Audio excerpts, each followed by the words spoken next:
야훼여 어느 때까지니까 영원히 노하시리이까 주의 질투가 불붙듯 하시리이까 주를 알지 아니하는 민족들과 주의 이름을 부르지 아니하는 나라들에게 주의 노를 쏟으소서. 그들이 야곱을 삼키고 그의 거처를 황폐하게 함이니이다. 우리 조상들의 죄악을 기억하지 마시고 주의 긍휼로 우리를 속히 영접하소서. 우리가 매우 가련하게 되었나이다. 우리 구원의 하나님이여 주의 이름의 영광스러운 행사를 위하여 우리를 도우시며 주의 이름을 증거하기 위하여 우리를 건지시며 우리 죄를 사하소서. 아멘. 저는 오늘 시편 79편에 있는 말씀을 가지고 신앙의 필수 하나님의 긍휼이라는 제목으로 함께 말씀을 나누고자 합니다. 오늘 필수라는 단어를 제가 썼는데요. 필수라는 단어는 사전을 찾아보니까 매우 중요하여 없어서는 절대로 안 되는 것이라고 이렇게 되어 있더라고요. 우리가 삶을 살다 보면 필수적인 것들이 필요할 때가 있지 않습니까? 우리 어린 아이들은 학교를 가면 도형을 배웁니다. 도형 뭔지 아시죠? 삼각형, 사각형 이런 도형들을 배우는데 여러분 이런 도형들에게도 필수 요소가 있어야 도형이라 불리는 거거든요. 여러분 삼각형 혹시 마음으로 한번 그려보시겠어요? 삼각형. 다 아는 삼각형인데 이 삼각형에도 필수 요소가 있다는 거 아십니까? 삼각형을 이루기 위해서는 점이 3개가 꼭 있어야 되고요. 그것만 있으면 삼각형이 아니라 점과 점을 연결하는 선분이 꼭 3개가 있어야 돼요. 점이 부족하다든가 아니면 그 점을 잇는 선분이 부족하다든가 그러면은 삼각형이 될 수가 없지요. 당연한 것 아닙니까? 할 수 있겠지만 이 삼각형만 놓고서 평생을 연구하는 우리 수학자들이 또 있다는 거 아닙니까? 어린 아이들도 학교에 가게 되면 이 도형의 필수 조건들을 배우게 됩니다. 대학을 가면 필수 조건들이 없나요? 여러분 대학을 졸업하기 위해서는 많은 과목들을 공부해야 되지만 꼭 공부해야 될 과목들을 우리는 무슨 과목이라 합니까? 필수 과목이라고 하죠. 학점을 제 아무리 150점, 200점을 따도 학교에서 정해놓은 그 필수 과목을 이수하지 아니하면 절대 졸업을 하지 않습니다. 한 과목 듣기 위해서 한 학기 등록금을 내고 다녀야 됩니다. 여러분 우리가 사람이 생존하기 위해서도 필수적인 요건이 필요하죠. 여러분 우리가 그냥 사는 것이 아니라 우리는 항상 반드시 공급돼야 될 요소들을 우리가 섭취하며 살아가는 거예요. 첫 번째는 공기가 있어야 되죠. 숨을 쉬어야 되니까 산소가 필요하고요. 두 번째는 물이 있어야 돼요. 물이 없으면 안 됩니다. 생존의 조건 3가지. 공기가 필요하고 물이 필요하고 또 하나는 뭐가 있어야 돼요? 먹어야 돼요. 식량이 필요합니다. 이 3가지 조건 중에 한 가지라도 끊어지게 되면 언젠가는 사람은 죽음을 맞이하게 되지요. 사람의 생존을 위해서 필요한 조건도 있습니다. 여러분 우리가 살고 있는 이 나라도 국가도 필수 요건들이 있어요. 전부 다 나라냐? 아니, 이게 나라냐라는 어떤 그런 캐치프레이즈도 봤는데 나라를 이루는 구성 요소도 반드시 필수한 3가지 요건. 여러분들 어렸을 때 혹시라도 다 배우셨을 텐데 영토가 있어야 돼요. 땅이 있어야 돼요. 땅이 없으면 나라가 될 수가 없고요. 그 땅만 있다고 나라냐? 땅 위에 살고 있는 사람이 있어야 돼요. 국민이 있어야 돼요. 그럼 땅 위에 국민만 있으면 나라냐? 아니에요. 그냥 국민이 아무런 힘도 발휘하지 못하고 자기의 어떤 요구사항도 얘기하지 못하는 국민이라면 그 나라는 나라가 아니죠. 주권이 있어야 돼요. 그래서 국가를 이루는 필수 조건이 영토와 국민과 주권이라는 것입니다.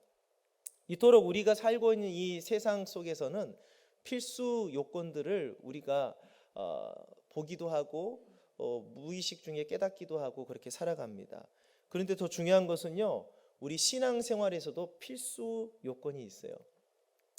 여러분 우리가 그냥 신앙생활하는 것이 아니라 여러 가지 필수적인 요건들이 있어요. 그냥 내 생각대로 신앙생활하는 게 아니라 반드시 대학교 필수 전공처럼 이수해야 될 것들이 있습니다. 여러 가지가 있지요. 신앙생활에 있어서 필수한 요건들, 예배가 있고요, 찬양이 있고요, 기도가 있고 또 사랑하면서 살아가야 되죠. 믿음으로 살아가야 되죠.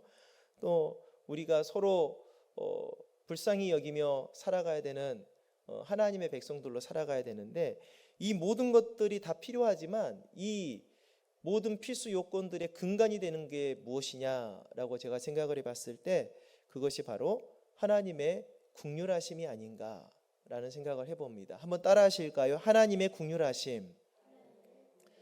네, 여러분, 우리 신앙의 필수 요건 중에 필수이라고 저는 생각합니다. 하나님의 긍휼하심이 우리에게 필요합니다. 주님의 긍휼하심이 있어야 우리가 삶을 살아갈 수가 있는 줄로 믿습니다. 더욱이 사람이 힘들지 아니할 때는 필수 조건들을 이렇게 생각하지 않을 때가 있어요. 그런데 사람이 힘들고 어려울수록 내게 간절히 필요한 것이 무엇인가라고 생각을 하게 되지요. 오늘 시편 79편이 바로 그런 말씀을 우리에게 알려주고 있습니다. 시편 79편은 시작부터 암울합니다. 바벨론에게 처참하게 파괴당하고 짓밟힌 유다 백성들, 예루살렘의 상황을 우리에게 알려주고 있는데요. 그들이 무엇을 요구하는지 우리가 한번 살펴보면서 내 신앙의 필수 요건 하나님의 긍휼하심이 내 안에 있는가, 나는 하나님의 긍휼하심을 받고 살아가며 또 하나님께 영광을 돌리고 있는가 한번 되짚어보는 귀한 시간이 되었으면 좋겠습니다. 첫 번째로 시편 79편은 황폐한 예루살렘을 우리에게 보여주면서 시작하고 있습니다. 1절 말씀을 다 같이 읽을까요? 하나님이여, 이방 나라들이 주의 기업의 땅에 들어와서 주의 성전을 더럽히고 예루살렘이 돌 무더기가 되게 하였나이다. 시작부터 암울하죠. 시편 기자는 이렇게 외칩니다. 하나님, 이방 나라들이 하나님의 거룩한 땅에 들어왔습니다. 이방 족속들이 주의 거룩한 성전을 침입했습니다. 그래서 더럽혔습니다. 그래서 예루살렘이 돌무더기가 되어 있습니다 라고 얘기하고 있습니다. 원래 이스라엘 땅은 하나님이 택한 백성들이 거주할 땅이지요. 그런데 지금은 하나님의 택함받지 못한 이방 족속들이 들어와서 활개를 치고 있는 상황입니다. 암울한 상황이죠. 성전은 거룩하게 구별된 곳입니다. 근데 이방 족속들이 들어와서 성전을 더럽히고 맙니다. 이방 족속들은 영원히 야훼의 총회에 들어오지 못하리라 라고 하셨던 하나님의 말씀에도 불구하고 그들은 예루살렘 성전에 들어와서 더럽히고 맙니다. 견고한 성이었던 예루살렘은 돌무더기가 되어버리고 맙니다. 영토가 초토화가 됐죠. 2절과 3절 말씀 같이 읽어볼까요? 그들이 주의 종들의 시체를 공중의 새에게 밥으로 주의 성도들의 육체를 땅의 짐승에게 주며 그들의 피를 예루살렘 사방에 물같이 흘렸으나 그들을 매장하는 자가 없었나이다. 땅만 황폐화된 것이 아니라 그 땅에 살고 있는 백성들도 죽임을 당하고 맙니다. 주의 종들, 하나님을 섬기는 주의 종들의 시체를 새들의 밥에게 주었다라고 기록하고 있습니다. 주의 성도들은 그 육체가 죽임을 당하고 짐승들의 밥이 되었다라고 기록하고 있습니다. 그들이 피를 흘리면서 죽었는데 그 흘렸던 피가 예루살렘 사방, 동서남북 사방으로 물같이 흘러내렸는데 죽은 사람들을 장사하지 못하고 매장하는 사람이 없을 정도로 황폐하게 된 상황 가운데 놓이고 있습니다. 국민들이 완전히 초토화가 된 상황이지요. 4절 말씀 같이 읽어볼까요? 우리는 우리 이웃에게 비방거리가 되며 우리를 애워싼 자에게 조소와 조롱거리가 되었나이다. 주권도 잃어버렸어요. 아무런 영향력도 발휘할 수 없을 뿐더러 이방 나라들에게 비방거리가 되어 있고 조롱거리가 되어 있습니다. 완전히 처참하게 황폐하게 된 예루살렘을 볼 수가 있습니다. 여기에 소망이 있겠습니까? 이 땅을 우리가 밟고 있다면 우리는 어떤 심정일까요? 그들은 너무나 힘들고 답답한 상황 가운데 하나님께 구원을 호소합니다. 두 번째 구원의 호소의 내용이 오늘 본문 말씀에 담겨 있습니다. 5절부터 7절까지 같이 한번 읽겠습니다. 야훼여, 어느 때까지이니까 영원히 노하시리이까 주의 질투가 불붙듯 하시리이까 주를 알지 아니하는 민족들과 주의 이름을 부르지 아니하는 나라들에게 주의 노를 쏟으소서. 그들이 야곱을 삼키고 그의 거처를 황폐하게 함이니이다. 간절하게 하나님께 구원해달라고 호소하고 있습니다. 이들은 나라가 망했고요, 성전이 더럽혀졌습니다. 주의 종들과 성도들의 그 시체가 처참하게 죽임을 당했을 뿐더러 새와 짐승들의 밥으로 전락하고 맙니다. 죽음의 피가 강물같이 흘러 넘치고 있습니다. 견고했던 예루살렘 성은 무너지고 돌무더기가 되어 있습니다. 이웃들에게는 비방거리가 되었고 하나님의 백성으로서의 자부심은 땅바닥까지 꺼졌으며 내 힘으로는 일어설 수 없는 가련한 신세가 지금 되어 있습니다. 이때 이 백성들은 하나님께 자기들을 구원해 달라고 호소를 합니다. 그러면 이들에게 있어서 가장 필요한 것이 무엇일까? 하나님의 구원을 받기 위해서 그들은 무엇이 필요했을까요? 이방 나라들과의 연합으로 적국을 물리치고 바벨론을 쳐부수고 해방되는 것이 그들에게 필요했을까요? 그들은 그렇게 생각하지 않았습니다. 감사한 것은 그들은 하나님의 긍휼을 구했다라는 거예요. 여러분, 우리가 삶 속에서 너무 처참하게 밟힌 삶 속에서 우리에게 간절히 필요한 것이 하나님의 긍휼이시기를 간절히 바랍니다. 우리 하나님의 긍휼하심을 구하는 이스라엘 백성들, 우리는 이것을 교훈 삼아서 우리의 삶 속에서도 주님의 긍휼하심을 입고 살아갈 수 있어야 될 줄로 믿습니다. 8절과 9절 말씀에 이렇게 기록합니다. 우리 조상들의 죄악을 기억하지 마시고 무엇으로요? 주의 긍휼로 우리를 속히 영접하소서. 우리가 매우 가련하게 되었나이다. 우리 구원의 하나님이여, 주의 이름의 영광스러운 행사를 위하여 우리를 도우시며 주의 이름을 증거하기 위하여 우리를 건지시며 우리 죄를 사하소서라고 말씀합니다. 하나님의 긍휼하심을 구하고 있습니다. 하나님, 우리나라를 강하게 하시옵소서, 이걸 구하는 것이 아니라 하나님, 우리를 긍휼히 여겨 주옵소서. 하나님, 우리를 불쌍히 여겨 주옵소서. 하나님, 우리에게 은혜를 베풀어 주시옵소서. 이것을 지금 구하고 있다, 그 말입니다. 여러분, 여러분의 삶 속에서 구하고 있는 것이 무엇입니까?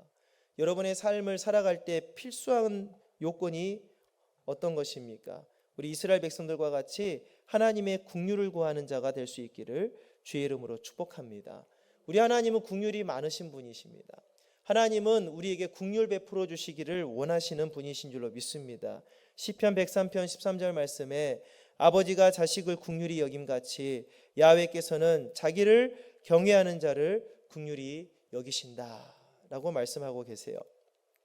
하나님은 저 여러분들을 긍휼히 여기시기를 원하시는 하나님이신 줄로 믿습니다. 로마서 9장 15절에서도 모세에게 이르시되 내가 긍휼히 여길 자를 긍휼히 여기고 불쌍히 여길 자를 불쌍히 여기리라 라고 말씀하셨습니다. 이 긍휼히 여기시는 하나님을 우리가 의지하며 살아갈 때에 우리 신앙생활을 힘있고 능력있게 살아갈 수 있는 줄로 믿으시기를 바랍니다. 처참하게 짓밟힌 이스라엘 백성들, 소망이라고는 찾아볼 수 없는 그들에게, 힘도 없고 의지할 데도 없는 그들에게 필요한 것은 다름 아닌 하나님의 긍휼이었습니다. 불쌍히 여김이었습니다. 여러분, 하나님의 긍휼하심을 받으면 모든 것이 해결되고 하나님의 능력을 힘입어서 일어설 수 있는 줄로 믿으시기를 바랍니다. 그들은 아직 바벨론 포로 가운데 잡혀있는 상황이지만 그들은 하나님의 긍휼하심을 구하면서 마음에 소망이 생겼습니다. 그래서 그들은 79편을 마무리하면서 믿음의 찬양으로 마무리합니다. 우리 79편 13절 말씀 같이 읽을까요? 우리는 주의 백성이요 주의 목장의 양이니 우리는 영원히 주께 감사하며 주의 영예를 대대에 전하리이다. 아멘. 여러분, 하나님의 긍휼하심을 받은 백성은 주님을 찬양하는 줄로 믿으시기 바랍니다. 하나님께 감사하는 줄로 믿으시기 바랍니다. 하나님의 놀라운 이름을 증거하는 삶을 살게 되는 줄로 믿습니다. 그들은 예루살렘이 아직 불타있고 아직 자유와 해방을 누리지 못하고 있고 억압 가운데 있지만 하나님의 긍휼을 구하고 나니 그들 마음 가운데 소망이 생기고 희망이 생기고 주님을 찬양할 수 있는 힘이 생기고 하나님께 감사할 수 있는 마음이 불일듯 일어난 줄로 믿으시기를 바랍니다. 우리 신앙생활도 마찬가지입니다. 여러분, 신앙생활 하시다 보면 항상 기쁜 일만 있습니까? 항상 좋은 일만 있습니까? 우리 인생은 그렇지 않습니다. 오히려 힘든 일이 더 많고 가슴 아픈 일이 더 많고 주저앉을 일이 더 많습니다. 그때 우리는 어떻게 이 신앙을 극복하며 나아가야 될까요? 하나님의 긍휼하심을 구해야 됩니다. 하나님의 은혜가 필요합니다. 주님의 불쌍히 여김이 필요한 줄로 믿으시기 바랍니다. 우리 인간이 하나님 앞에 죄를 짓고 멸망 가운데 빠져서 구렁텅이에 빠져서 나오지 못하고 영원한 불못에 떨어져야 될 멸망의 길로 치닫고 있을 때 하나님께서는 우리를 긍휼히 여겨주셔서 저 여러분들을 하나님의 자녀로 삼아주신 줄로 믿습니다. 그 긍휼하심이 얼마나 크든지 그 긍휼하심의 결과로 그 아들 예수 그리스도를 이 땅에 보내셔서 우리를 구원하시고 우리에게 소망과 하나님께서 허락하신 희망을 누리게 하신 줄로 믿습니다. 요한복음 3장 16절에도 하나님이 세상을 이처럼 사랑하사 독생자를 주셨으니 이는 그를 믿는 자마다 멸망하지 않고 영생을 얻게 하려 하심이라 라고 말씀하셨습니다. 하나님의 긍휼하심의 결과입니다. 하나님의 우리를 불쌍히 여기심의 결과가 무엇이었습니까? 우리를 사랑하사 독생자를 주셔서 우리를 구원하셨다라고 우리에게 말씀하고 있습니다. 이스라엘 백성들은 아직 포로 가운데 있고 아직 나라가 회복되지 못했고 아직 그들의 아픔이 씻어지지 못했지만 하나님의 긍휼을 구하면서 하나님께서 주신 그 소망으로 다시 일어설 수 있게 된 줄로 믿습니다. 죄 가운데 빠진 인간이 구원받아 하나님의 자녀가 된 것처럼 이스라엘 백성들도 하나님의 긍휼을 구하면서 그들 마음 가운데 감사와 소망이 샘솟듯 넘쳐나게 된 줄로 믿습니다. 시편 79편은 절망으로 시작해서 희망으로 끝납니다. 그 중간에는 무엇이 있었습니까? 하나님의 긍휼하심을 구하는 기도가 있었습니다. 저 여러분의 삶도 이렇게 역전될 수 있는 줄로 믿습니다. 내가 아직 힘들고 어렵고 처참한 상황 가운데 있다 할지라도 하나님의 긍휼을 구하는 기도를 하시면 오늘 시편 기자의 찬양처럼 마지막에 주님을 찬양하고 하나님께 감사드리며 주님께 영광 올려드릴 수 있는 귀한 행복한 신앙생활 할 수 있는 줄로 믿으시기를 주의 이름으로 축복합니다. 우리가 인생을 살아갈 때 내 힘으로 내 지혜로 살아가는 것처럼 보이지만 사람의 힘은 지푸라기 같고 사람의 지혜는 비천하고 미련하여서 실패와 절망과 좌절만을 경험하게 됩니다. 우리의 인생은 누군가의 절대적인 도움이 필요한 인생입니다. 하루 한순간도 내 힘으로 살아갈 수 없는 존재임을 우리는 깨달아야 됩니다. 그렇기 때문에 우리는 하나님의 도우심으로 살아가야 될 존재임을 깨달아야 될 줄로 믿습니다. 하나님의 도우심이 필요합니다. 하나님의 사랑과 하나님의 긍휼하심이 반드시 필요합니다. 우리는 이스라엘의 백성들이 자기의 힘으로 자기의 지혜로 살아가다가 바벨론에게 처참하게 멸망당한 것을 봅니다. 아무 힘도 없고 어찌할 도리를 알지 못할 때에야 하나님의 긍휼하심을 구하고 있는 모습을 보고 있습니다. 이스라엘의 그 실패의 역사를 우리가 되짚어 보면서 저 여러분들도 날마다 주님의 긍휼하심을 구하고 하나님의 도우심을 구하는 승리하는 삶을 살 수 있기를 주의 이름으로 축복합니다.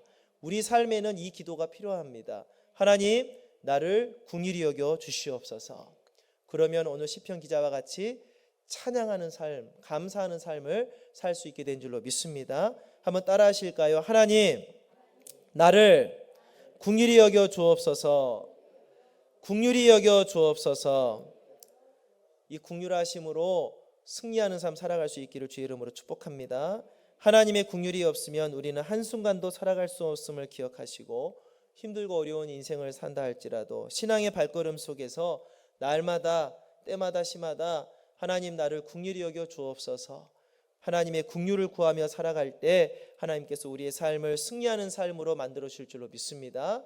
우리 모두가 하나님의 긍휼하심을 구하는 복된 하나님의 자녀들로 설 수 있기를 주의 이름으로 축복합니다. 기도하겠습니다. 하나님 아버지, 주님의 긍휼을 구합니다. 하나님의 은혜를 구합니다. 처참하게 무너져 있는 이스라엘 백성들과 같이 꿈도 없고 소망도 없는 그들이 하나님의 긍휼하심을 구할 때 그들의 마음이 변화되어 하나님을 찬양하고 하나님께 감사드리는 시편 찬양을 우리가 보았습니다. 우리의 삶도 힘들고 어렵습니다. 주님, 우리를 도와주시옵소서.